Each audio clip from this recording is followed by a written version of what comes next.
Have you ever wanted to speak English with confidence? The good news is that anyone, regardless of age, country, or background, can learn English with consistent practice. Number 1, practice every day. Even 15-30 minutes daily is more effective than studying for hours once a week.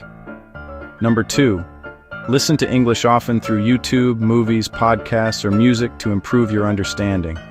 Number 3, read simple English books, stories, or articles to build your vocabulary. Number 4, speak without fear. Making mistakes is part of learning and helps you improve. Number 5, learn useful phrases instead of only individual words so you can communicate faster. Number 6, think in English by naming objects or describing what you're doing. Number 7, learn a few new words each day and use them in sentences. Number 8, practice pronunciation by repeating after fluent speakers. Number 9, find someone to practice with, either in person or online. Number 10, don't give up.